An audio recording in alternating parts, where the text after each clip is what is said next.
Have you ever asked yourself, how does Amazon company actually make money? We all use Amazon. We buy clothes, groceries, books, gadgets, and everything that we want. And it feels so cheap, so easy, and so convenient. But here's the scary truth. Amazon is not in the business of selling product. It's in the business of owning you. Sounds crazy, right? But stick with me, because once you see what Jeff Bezos really built, you will never look at Amazon the same way again. Amazon's real business is a hidden trap. It looks friendly, cheap, and like it's helping you. But behind the scenes, it's controlling logistics, it's spying on your data, and it's building an empire where you are the product. In fact, every time you click that buy now button, you are feeding a machine that does not just want your money today, it's want your future behavior. So by the end of this video, you will completely understand how Amazon quietly killed giant companies like Toys R Us and Borders, how it earned more profit from cloud computers than from shopping, and how Amazon Prime is actually a psychological trap that locks you in for life. This is not just a company, this is a system designed to control your habits, your choice, even your future. So grab a seat, because in the next few minutes I will take you step by step through the secret business model of Amazon and how Jeff Bezos traps you without you realizing. So let's get started. So before we starting, if you are a marketer, dropshipper or an e-commerce owner, listen carefully, because here's the brutal truth. Most people don't fail with ads because their product sucks. They fail because by the time they test something, the winners have already taken over the market. But I just found a tool that flips this problem. It shows you exactly what's winning right now and even break down why those ads are crushing. That tool is called PP Ads. Now, you might know it as a TikTok ad spy tool, but that's old news, because today PP Ads has evolved into a full ads intelligent hub for TikTok, Facebook and beyond. And honestly, if you are running an e-commerce or agency ads, this feels like a cheat code. Now let's explore its features. First, Facebook Ad Library. Think like your X-ray vision for your market. You instantly see which ads are compliant and scaling in your region. Second, Product Library. Instantly know how many ads a product is running and whether it's blowing up right now. Third, Ad Tracker Alert. Get notified within 30 minutes of new ads. That means spotting trends before they go viral. Fourth, find similar ad by image. Upload a single screenshot and it exposes every competitor running that product ads. Fifth, Translate plus AI script generator. Like your on-demand creative team, translate global ads instantly and then reverse engineer them into scripts, hooks and even full storyboards.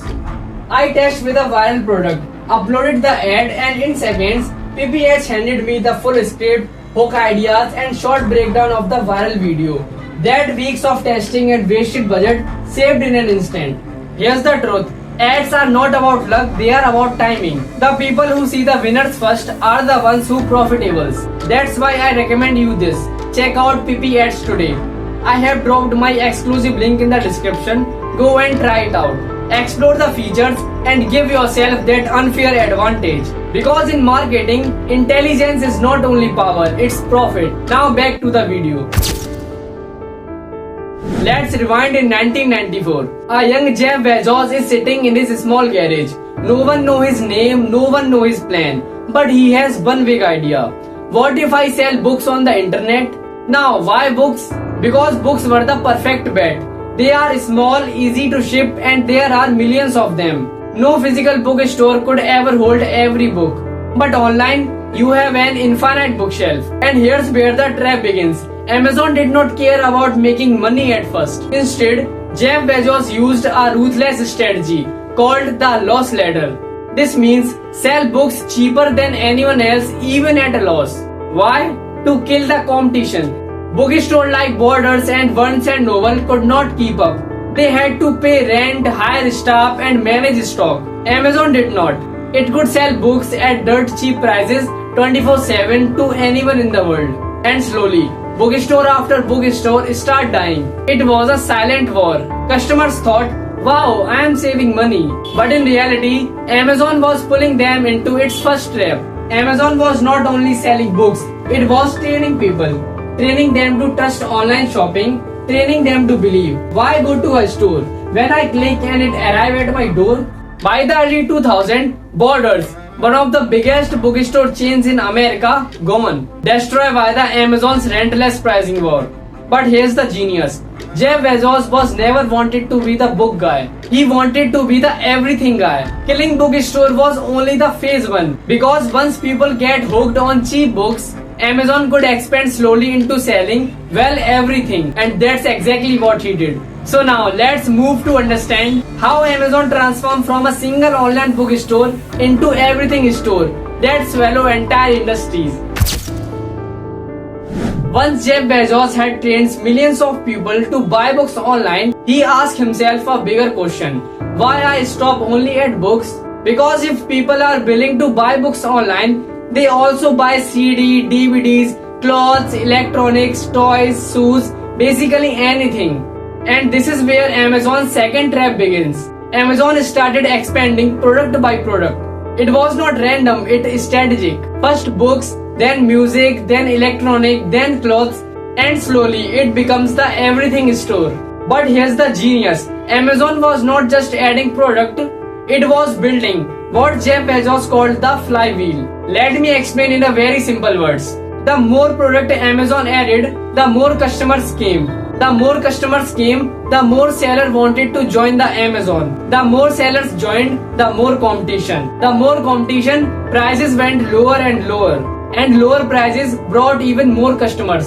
This became an unstoppable machine. Like a wheel spinning faster and faster with every turn. And the winner of this flywheel, not the customers, not sellers, Amazon. Because while sellers were fighting each other to give lowest prices, Amazon was quietly collected all the money, all the data and all the power. But wait, what happened when Amazon itself decided to copy the sellers? What happened when Amazon make its own product and push it to the top of search result? That's exactly what Amazon did. It launched its own private labeled brand like Amazon Basics and it promoted them above other sellers. So now, not only was Amazon making money from sellers' fees, it was also competed against them using their own data. Imagine this, you open a shop inside Amazon, you spend money on ads, you get customers.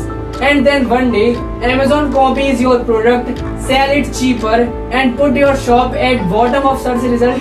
What happened to you? You are finished. This is why thousands of small businesses have died after entering Amazon's platform. They thought Amazon was their partner, but Amazon was actually their biggest competitor. By the late 2000s, Amazon was not only the online bookstore, it was a monster, a giant marketplace selling everything from baby diapers to flat TV screen. And here's the scary part. This expansion was only the phase 2. Because while we were busy on buying books, gadgets and clothes, Jeff Bezos was secretly building something much bigger. Something that today makes Amazon more profit than all of its shopping combined. And that is Amazon Web Services. So now, let's uncover how Amazon quietly became a cloud empire and why this is the real money machine behind the company.